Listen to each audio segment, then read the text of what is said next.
बहुत समय पहले की बात है। राजपुर के महल में एक राजा और रानी रहते थे। कुछ समय बाद उनके घर एक पुत्री ने जन्म लिया, जिसका नाम उन्होंने राजकुमारी नीलकमल रखा। पूरे राज्य में उत्सव मनाया गया, लेकिन किसी को यह नहीं पता था कि इस राजकुमारी के भाग्य में एक अनोखी परीक्षा लिखी थी। एक दिन राजा शिकार के लिए जंगल में गए, लेकिन उन्हें वहां कोई शिकार नहीं मिला। निराश होकर जब वह वापस लौट रहे थे तो उन्होंने आकाश में उड़ता हुआ एक सुंदर पक्षी देखा। राजा ने तुरंत धनुष पर बाण चढ़ाया और निशाना साधकर उसे मार गिराया। जैसे ही वह पक्षी को उठाने गए, वह अचानक एक परी में बदल गई। परी ने क्रोधित होकर राजा से कहा, राजा, तुमने बिना कारण मेरा वध करने का प्रयास किया, इसलिए मैं तुम्हारी पुत्री को श्राप देती हूं। वह हर रात एक पक्षी बन जाएगी और सुबह होते ही अपने असली रूप में लौट आएगी। इतना कहकर परी वहां से अंतर्धान हो गई। राजा यह सुनकर डर गए और घबराते हुए सीधे महल लौटे। जब उन्होंने अपनी पुत्री के कक्ष में जाकर देखा तो वहां एक पक्षी बैठा था।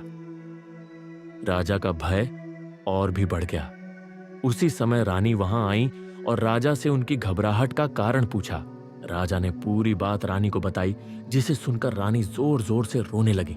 जैसे जैसे साल बीतते गए, राजकुमारी नीलकमल युवा हो गईं, लेकिन यह राज राजा और रानी ने किसी को नहीं बताया। जब राजकुमारी विवाह योग्य हो गईं, तो कई राजकुमारों से उनके लिए रिश्ते आने लगे, लेकिन राजा ने हर बार कोई ना कोई बहाना बनाकर शादी टाल दी।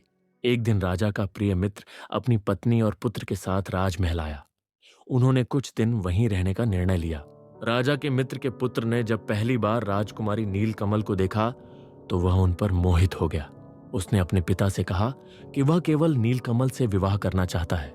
राजा अपने मित्र को मना नहीं कर सके और विवाह के लिए सहमत हो गए।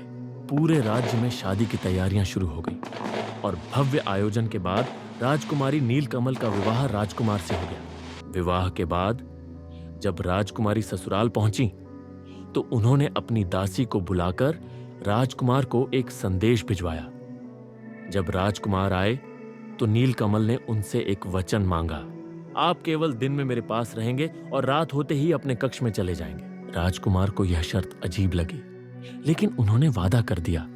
इसी तरह कई साल बीत गए और दोनों खुशी खुशी जीवन बिताने लगे। एक रात राजकुमार की मां ने उनसे कहा कि वह राजकुमारी को रात में अपने कक्ष में बुलाए। राजकुमार को अपनी मां की बात माननी पड़ी और वह नीलकमल के कक्ष में चले गए। वहां उन्हें राजकुमारी नहीं बल्कि एक चिड़िया बैठी मिली। राजकुमार रात भर वहीं बैठे रहे, ये सोचते हुए कि राजकुमारी कहां गई। जैसे ही सुबह हुई, पक्षी फिर से राजकुमारी के रूप में बदल गया। राजकुमारी नीलकमल उन्होंने राजकुमार को अपनी पूरी कहानी बता दी। राजकुमार को उनकी स्थिति पर दया आई और उन्होंने इस रहस्य को अपने तक ही रखने का निश्चय किया। आकाश से यह सब परी देख रही थी। उसने राजकुमार की सच्ची निष्ठा और प्रेम को देखकर प्रसन्न होकर कहा, राजकुमार, तुमने अपने प्रेम और धैर्य से इस श्राप को समाप्त कर दिया है। अब से राजकुमारी हमेशा के लिए अपने असली रूप में ही रहेंगी। इतना कहकर परी ने अपना श्राप वापस ले लिया और आकाश में विलीन हो गई। इसके बाद राजकुमार और राजकुमारी ने सुखी और आनंदमय जीवन व्यतीत किया। तो आज के लिए बस इतना ही। लाइक और सब्सक्राइब करना नहीं भूले दिलचस्प कहानियों के चैनल को